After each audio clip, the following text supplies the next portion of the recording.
All right, if you're listening to this, you're probably as fascinated by the future of warfare as I am. I would say so, yeah. Especially how technology like, stealth and hypersonic missiles are changing the game. Yeah.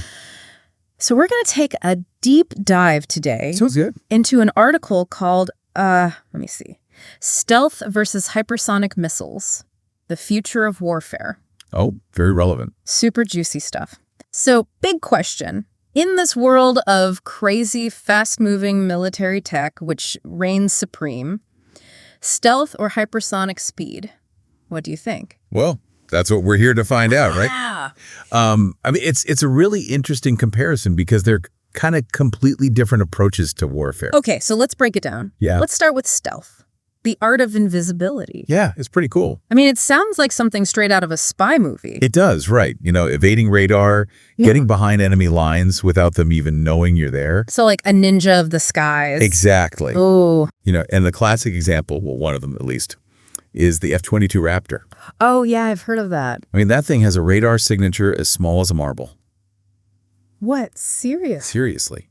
It can fly so close without being detected. That's insane. So, wait, a tiny radar signature. I mean, that must shrink the range that it can be detected by, right? Oh, for sure, yeah. I mean, it's all about minimizing those reflections. Mm-hmm. So the shape, the materials, even the special coatings, it's all designed to just absorb or deflect those radar waves. So they just, go right through it or bounce off in some other direction. Pretty much, yeah. Makes it super hard for enemy radar to get a lock. So it's not really about being invisible. It's about making it hard for them to even know you're there. Exactly. And that's got to be such a huge tactical advantage, especially if you need to do, some sneaky stuff. Absolutely. Like surgical strikes or reconnaissance. Oh, yeah. And the B-2 Spirit bomber, that takes it even further. Oh, yeah. The flying wing design, that thing has such a low radar profile. It's basically invisible to conventional radar. And it's not just planes, right? Yeah. What about, I read about the Zumwalt-class destroyers. Oh, yeah, those things are beasts. They're huge, but they're designed to be stealthy too, right? Absolutely. Yeah. Yeah, the angular design,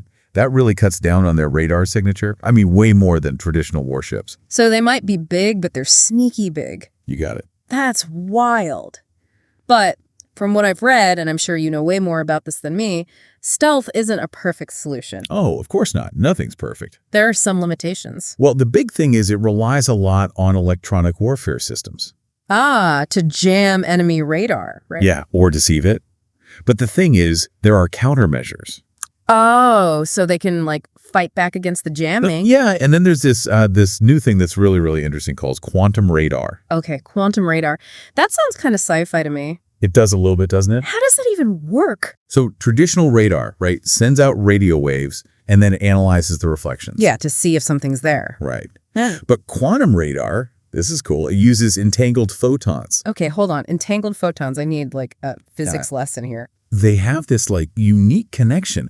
And what it does is it can detect even the tiniest disturbances in the electromagnetic field. Okay, I think I'm starting to get it. So even if a stealth aircraft is designed to, absorb those waves or deflect them, this quantum radar could still pick up on something being there. Potentially, yeah. It's still, kind of a new technology, but it's a real game changer. It could be a big problem for stealth down the road. Wow. Okay, so stealth has its vulnerabilities. Interesting.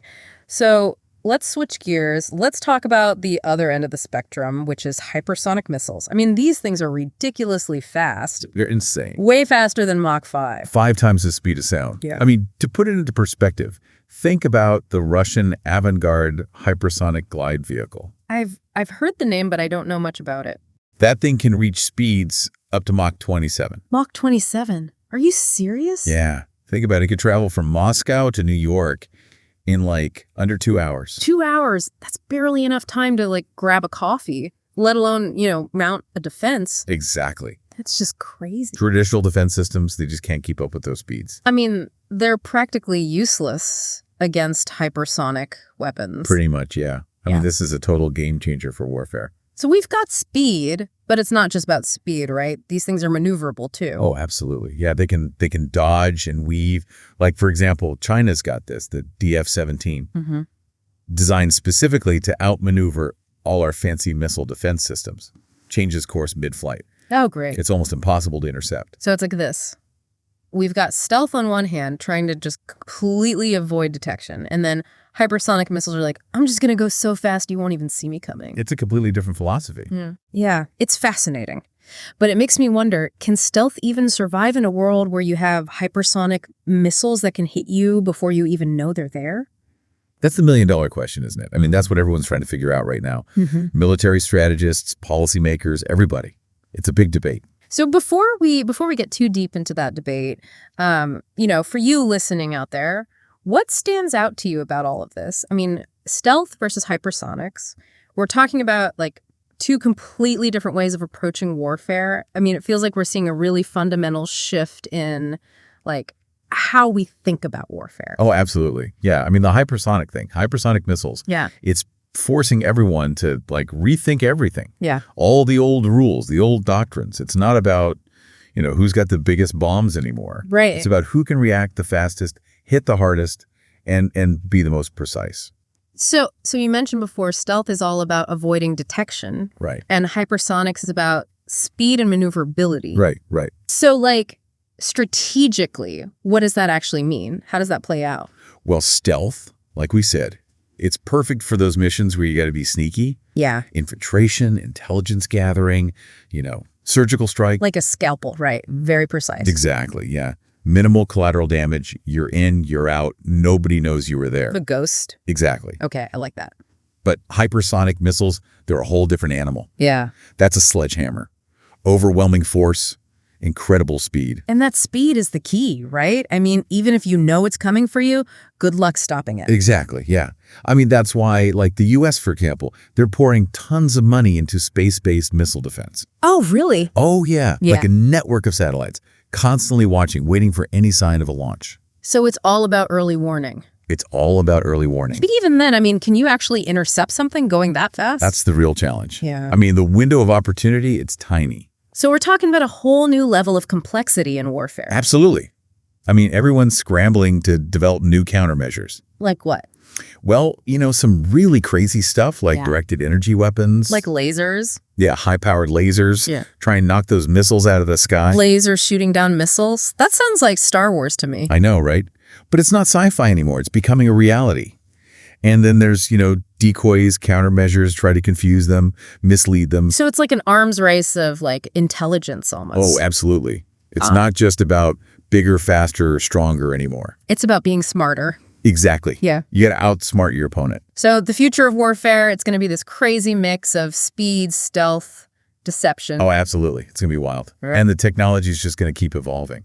So, thinking about all of this, it's like the line between science fiction and reality is getting really blurry. Yeah. What are some of the other big things on the horizon? Like, what else could change the game? Well, the big one, everyone's talking about it, is AI, artificial intelligence. Oh, yeah, AI. That's everywhere these days. Right. But think about it. AI-controlled drones. Oh, wow. Making decisions in real time, adapting to the battlefield. So no human pilots. Just Yeah. computers making like life or death decisions. Well, that's the scary part, right? I mean, there are a lot of ethical questions there, but the potential, it's huge. Intelligence analysis, logistics, strategy, everything. It's fascinating, but yeah, a little scary for sure. So is there anything else out there, any other, emerging technologies with that same kind of disruptive potential as stealth and hypersonic missiles? Well, one that's often overlooked, but it's becoming more and more important, is cyber warfare. Oh, yes, cyber. I mean, you hear about it all the time. Right, but it's not just about stealing data or hacking into bank accounts. I mean, imagine being able to shut down an enemy's power grid, their communications, their financial systems. I mean, that's crippling. That could decide a war right there. Absolutely. And it's all done remotely, invisibly. So the battlefield's not just a physical space anymore. Exactly. It's expanding. Cyberspace, even outer space. Wait, space warfare? Are we talking about that now? Well, I mean, as more countries develop space capabilities, it's definitely a possibility. Anti-satellite weapons, cripple a country's communications, navigation, intelligence. It's a big deal. It's a lot to think about. All these different scenarios, all this new technology, it's like the whole nature of warfare is changing. It is. And that's why it's so important for everyone to understand it, to think about what it means, for global security, for international relations, for the balance of power. Yeah, big questions, big scary questions. But before we get too far into the weeds there, can you tell us a little more about what you mentioned earlier, the U.S. investment in space-based missile defense? Oh, yeah, sure. So one example is the Hypersonic and Ballistic Tracking Space Sensor, HPTSS for short. Okay, another acronym. I know, right? Government loves their acronyms. But basically, it's a network of satellites looking for hypersonic launches. Like 247 surveillance. Pretty much, yeah. Looking for heat signatures, exhaust plumes, anything that says, hey, something's coming. And if they see something, then what? Well, that's the hard part. Even with that early warning, intercepting a hypersonic missile, I mean, it's super difficult. Because it's just so fast. So fast. So you need, faster, more agile interceptors. Like a missile to shoot down a missile. Yeah, basically. But it's not just speed. They got to be maneuverable. They got to withstand insane temperatures, forces. Sounds complicated. Oh, it's incredibly complicated. And then, there's the directed energy stuff, the lasers. Right, back to lasers. Yeah, potentially, zap those missiles right out of the sky. Melt them, vaporize them. Something like that, yeah. And lasers, they have some advantages. Speed of light, obviously. Yeah. And precision. You can target them very, very accurately. But I'm guessing there are some downsides too, right? Good, yeah, of course. Developing lasers that are powerful enough, reliable enough, that can work in a real battlefield, it's a huge engineering challenge. So no lasers anytime soon. Well, maybe not tomorrow, but the tech is moving fast. And what about, we talked about cyber warfare. Can that help defend against hypersonic missiles? Potentially, yeah. Right. I mean, think about it. If you can disrupt their command and control, their targeting data, you might be able to stop them before they even launch. So it's not just about shooting them down, it's about stopping them from being launched in the first place. Right. A good defense is multi-layered. You need the kinetic stuff, the missiles, but also electronic warfare, cyber warfare, even diplomacy. So it's like a whole ecosystem of defense. Exactly. Wow. The future of warfare is going to be interesting, to say the least. That's one word for it. Well, we've talked a lot about, the scary stuff, stealth aircraft, hypersonic missiles, space-based defenses, AI, cyber warfare. A lot, right. It's a lot to digest. But before we go any further, I want to bring it back to, the listener. Why should you care about all of this? I mean, this isn't just like theoretical stuff. This tech, it's out there, it's being developed right now, it can impact all of us. Oh, absolutely. It has real-world consequences. I mean, think about it. These technologies, they could shift the balance of power globally. Yeah. You get one country with a big advantage in hypersonic missiles, for example. They could act in ways that we haven't seen before. Yeah, it's almost like a new arms race. It is. But instead of nukes, it's hypersonics and whatever we come up with to try to stop them. Exactly. And just like, back in the Cold War, this kind of competition, it can create tension, instability. Yeah, so it's not just about the tech itself. Right. It's about the geopolitics, how this changes how countries relate to each other. Absolutely. And that's why it's so important for people to understand this stuff, to have informed discussions, to be aware of what's happening. Okay, so we've talked about the risks, the geopolitical stuff, but is there any upside to all this? That's a good question. I mean, yeah, sure, these technologies, they were developed for war, but there could be civilian applications. Okay, like what? Well, think about hypersonic aircraft. Yeah. Commercial flights. I mean, imagine traveling across the world in an hour or two. That would be amazing. No more jet lag. Right. Or space exploration. Yeah. Hypersonic spacecraft getting to Mars in a few weeks instead of months. So there's potential for good, for things that could benefit everyone? Absolutely. But right now, yeah, the focus is definitely on the military side. That makes sense. But I guess it goes back to what you said before. Technology is a tool. It is. It's how we use it that matters. Exactly. For good or for bad. So what now? What can we do, just regular people, to make sure these technologies are used responsibly? Well, first and foremost, I think stay informed, educate yourself, learn about this stuff, the potential, the risks, and then talk about it. Have those conversations, with your friends, your family, with your elected officials. Make our voices heard. Exactly. We all have a role to play in shaping the future of this technology. Well, we've covered a lot today. Stealth aircraft, hypersonic missiles, space-based defenses, AI, cyber warfare. A lot to think about. Yeah, it's a lot. But hopefully it's given everyone listening a better understanding of all of this. I hope so. Because, let's be honest, the future of warfare, the future of our world, really, It's going to be shaped by how we develop and use this technology. It will. The choices we make now, they have consequences for everyone, for generations to come. So as we wrap up this deep dive, I want to leave you with one last thought. In a world where technology is changing everything so fast, where what used to be science fiction is now, becoming reality, what kind of future do we want to create? Think about it. And thanks for joining us on this deep dive. It's been a fascinating conversation. It has. Thanks for having me.